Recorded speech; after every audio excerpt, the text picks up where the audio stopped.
வருடத்தில் இந்திய ஒன்றியம் என்பது ஒட்டுமொத்தமாக சிதைந்து போகும். அவன் தேசிய இனமா மொழியா உருவாகுவான். அப்படி தேசியமா இனமா மொழியா பண்பாட்டு ரீதியாக இங்கு தேசங்கள் அரசுகள் பிறக்கும். அப்படி ஒரு அரசுகள் இங்கு பிறந்ததுன்னா தனக்கான நாடு நகரமற்ற இந்த பார்ப்பன 3 லட்சம் பேர் தோழருக்கு தெரியும், அப்துல் ரஹீமுக்கு தெரியும் எத்தனை இஸ்லாமிய கைதிகள் விசாரணையின்றி சிறையில் சிறப்பான முறையிலே நடத்தி கொண்டிருக்கின்ற இந்திய தேசிய லீக் கட்சியினுடைய பொதுச் செயலாளர் எனது மரியாதைக்குரிய அண்ணன் அப்துல் ரஹீம் அவர்கள் உள்ளிட்ட அனைத்து மக்கள் மீதும் அல்லாஹ்வுடைய சாந்தியும் சமாதானமும் என்றென்றும் நிலவட்டமாக என்று கூறிய வண்ணம் எனது உரையினை துவக்கம் செய்கின்றேன். அன்பிற்கினிய இஸ்லாமிய சமுதாய மக்களே, இந்த கண்டன ஆர்ப்பாட்டத்தை அங்காங்கே இருந்து கேட்டுக் கொண்டிருக்கின்ற மாற்று மத சகோதர சகோதரிகளே, நீங்கள் ஒன்றை தெளிவாக புரிந்து கொள்ள வேண்டும். இன்றைக்கு இந்திய தேசிய லீக் கட்சி ஒரு மாபெரும் கண்டன ஆர்ப்பாட்டத்தை நடத்தி கொண்டிருக்கின்றார்கள். எதற்காக இந்த மாபெரும் கண்டன ஆர்ப்பாட்டத்தை நடத்தி கொண்டிருக்கின்றார்கள்?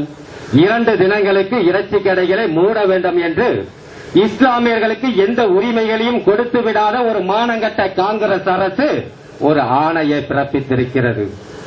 அந்த ஆணையை மத்திய அரசு பிறப்பித்த ஆணையை தமிழகத்தை முன்மாதிரியாக மாற்ற வேண்டும் என்று முயன்று கொண்டிருக்கின்ற தமிழகத்தினுடைய முதலமைச்சர் அன்பு சகோதரி ஜெயலலிதா அவர்கள் அந்த ஆணையத்தை தூக்கி குப்பையில எரிய வேண்டும் என்று தமிழக முதலமைச்சர் அவர்களுக்கு வேண்டுகோள் வைத்து இந்த ஆர்ப்பாட்டத்தை இந்திய தேசிய லீக் கட்சி நடத்தி கொண்டிருக்கின்றது.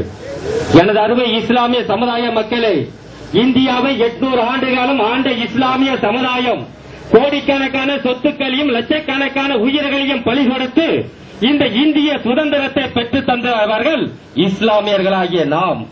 இந்தியாவை சுதந்திரம் பெறுவதற்காக கோடிகளையும் சொத்துக்களையும் உயிர்களையும் பலி கொடுத்து விட்டோம்.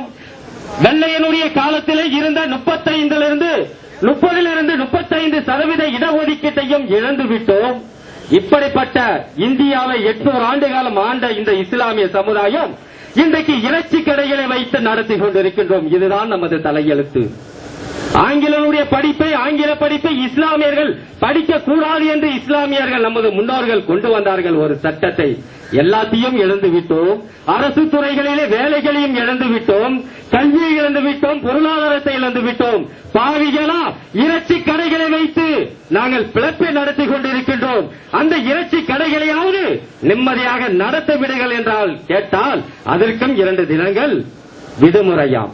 எதற்காக ஆர்ப்பாட்டம்? இது ஆர்ப்பாட்டம், ஆர்ப்பாட்டம், இது ஆர்ப்பாட்டம். வியாபாரிகளின் ஆர்ப்பாட்டம், வியாபாரிகளின் ஆர்ப்பாட்டம். போராட்டம், இது போராட்டம், போராட்டம், இது போராட்டம். மனித உரிமைக்கான போராட்டம், மனித உரிமைக்கான போராட்டம். கண்டிக்கின்றோம், கண்டிக்கின்றோம், கண்டிக்கின்றோம், கண்டிக்கின்றோம். வன்மையாக கண்டிக்கின்றோம், வன்மையாக கண்டிக்கின்றோம். வஞ்சிக்காதே, வஞ்சிக்காதே, வஞ்சிக்காதே, வஞ்சிக்காதே. சிறுபான்மை மக்களை வஞ்சிக்காதே, சிறுபான்மை மக்களை வஞ்சிக்காதே. அழிக்காதே, அழிக்காதே, அழிக்காதே, அழிக்காதே. இறைச்சி வியாபாரத்தை அழிக்காதே, இறைச்சி வியாபாரத்தை அழிக்காதே. பறிக்காதே, பறிக்காதே, பறிக்காதே, பறிக்காதே. வாழ்வாதாரத்தை பறிக்காதே, வாழ்வாதாரத்தை பறிக்காதே. ஆர்ப்பாட்டம், இது ஆர்ப்பாட்டம், ஆர்ப்பாட்டம், இது ஆர்ப்பாட்டம். உரிமைக்கான ஆர்ப்பாட்டம், உரிமைக்கான ஆர்ப்பாட்டம். போராட்டம், இது போராட்டம், போராட்டம், இது போராட்டம். உணர்வுள்ள தமிழரின் போராட்டம்.